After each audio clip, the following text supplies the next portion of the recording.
Welcome back to Game Theory, a smarter way to play and deeper look at the issues and individuals that define the video game business. I'm Scott Steinberg, and as our last episode clearly revealed, this is an industry under siege. Still, no pressure, no diamonds, right?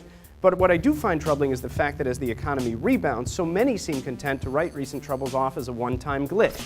My suspicion? That we've actually undergone a tectonic shift as a business, as today's audience hasn't just changed. It's also splintered into countless sub-niches, each of which need to be served in increasingly more diverse and demanding methods. Which makes me wonder, have we really learned our lesson yet? Overall, the industry is on the same general path. We are still today in a world of retail, where people are going to retail stores, they're standing outside before a new product launches. That's the way it will be for the sort of short term. Long term, this industry is going digital, and it's going digital very quickly. To some extent, as the retailers come up with policies like used games, they're actually putting their foot on the gas pedal to oblivion.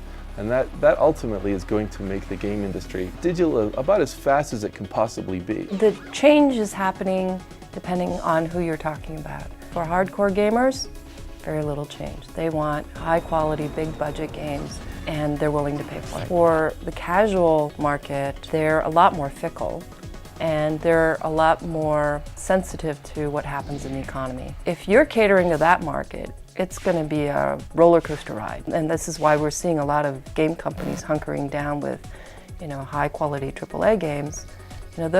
That's a pretty steady audience. For much of the history of the industry, it was a winner-take-all, single platform model.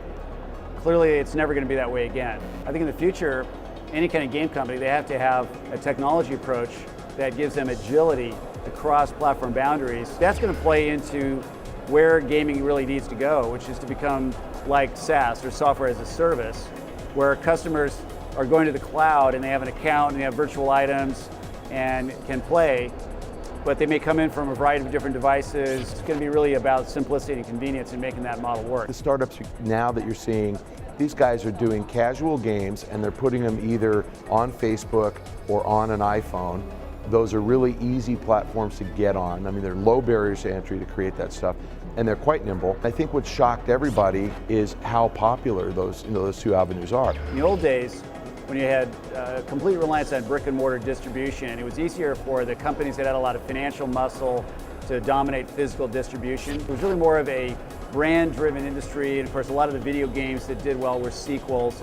Now you've got all these free games. There are free games on the web, there's free games on the iPhone, there's free games on Facebook, and it's a lot easier to get people to spread them virally, tell their friends about them. Brands aren't as important, so it's much more important now for game companies to be intellectual property companies and invent something meaningful and new. That's really the pattern of the industry. You either move or you don't. It's a bit like the music industry. You're U2 or you're not. And if you want to be there in the later branches of the tree, you better be able to evolve. Easier said than done, though, as last I checked, Darwinism was a cruel mistress. But if anyone could successfully court her, you would think it would be the world's top publishers. And yet, despite years of promises, returns continue to plummet, and rising revenue numbers seem to be the new net profits. But executives like Electronic Arts head John Riccitiello and Activision CEO Bobby Kotick are no fools. So why do their firms often take it on the chin? When times get harder or big changes happen, the bigger, more established companies are the ones that have the harder time turning the ship, right? You got a big boat, you can't do a 360.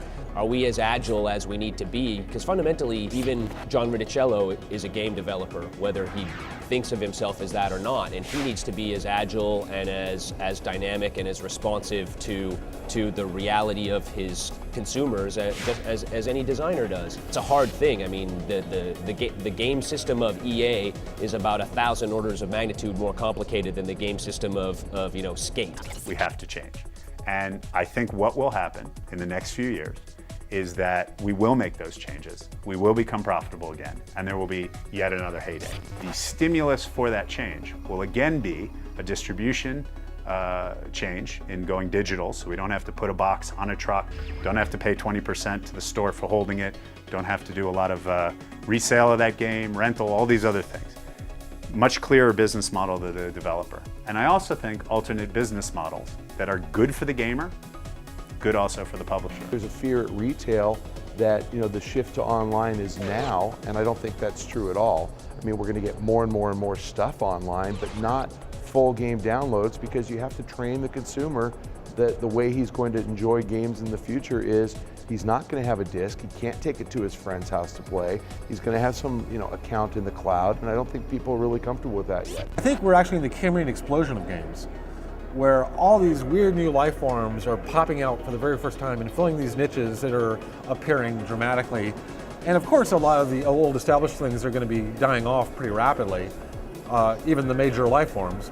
But more than anything else, I see this as probably the healthiest thing that could possibly happen in the industry. In other words, it's time to evolve or die. But that's a tricky balancing act. Today's top firms don't just have to develop across a range of platforms, price points, and different audiences. They also have to source feedback from fans and iterate games in real time. All of which means a modern game's life cycle often starts, not finishes, at what's in the box, making it more service than product. So how can today's studios adapt? Cut your costs. Cut your costs and cut them. Don't just cut them right down to the bone and keep them there. Overhead, luxuries, anything at all. Your development process, right down to nothing. You got to have the smartest people. You've got to do make the most clever decisions. This is where the clever people win. So much freemium being offered to the audience. It's harming a lot of the deeper quality experiences that are finding fewer places to get an outlet, that are the traditional box product model. But at the same time, it's opening up a new way of thinking. And I think the most important thing that's being revealed in the social network space is that it's recruiting tens of millions of new users annually that are becoming gamers. Now they're becoming veteran gamers. And we didn't have them before because they never would have bought a PlayStation, they never would have bought an Xbox, and they probably never would have signed up for Steam. Therein lies the question, how are the nets being thrown to capture it? And it's a serious radical shake-up time. People don't understand that we're not really seeing a migration from packaged goods at the consumer level to social mobile games. We're seeing an expansion of gaming in addition to the packaged products onto those platforms. I don't actually think it's the same people. I don't think that the Halo player is suddenly playing Farmville. I don't think this is a threat to packaged products at all. And I think what we should see, which is not what we're seeing, is the publishers envious of how successful guys like Zynga, Playfish, Playdom are, and try to emulate them. Instead, you see a panic that they're jealous of how successful these guys are, and they decide they have to buy them. Personally, as a designer, I have to really question some of the things that I built the foundation of my thinking on. It's scary to have your sort of underlying philosophies being pulled and twisted and contorted. But again, it's exciting. You can't, the minute you start saying, no, that's wrong, we have to protect the way games are, 30 seconds before you even say it, you're toast. Agreed, change is good, especially for an industry barely in its adolescence. But just how healthy is the situation? And what becomes of us from having gone through these growing pains? As a prelude to our upcoming discussion on risk versus reward, we asked the experts to weigh in. Do I think it's the end of the industry? No. Is everything fine? No, it's not fine. If it were fine, we wouldn't see losses at big publishers. We wouldn't see that size layoff at Activision or at an EA. If you want to kind of sort of crystal ball for the future, you can just see that idea of free, that idea of easy access to games, these kind of things are going to be very valuable. And that's the key takeaway. We're moving towards a better system, a better model, a lower cost model, where the players that are in the new game are the people who are contributing and not just taking dollars out. I don't know how long it's going to last, but I know when it comes to when it finishes changing, the digital distribution, the microtransaction, the DLC stuff, the shrinking at retail, the closer to your customer. Every one of those things are going to be true, and we'll have a better industry. Still, as we at Game Theory remind you, the answers are never simple. As this week's homework assignment, we invite you to consider the following questions.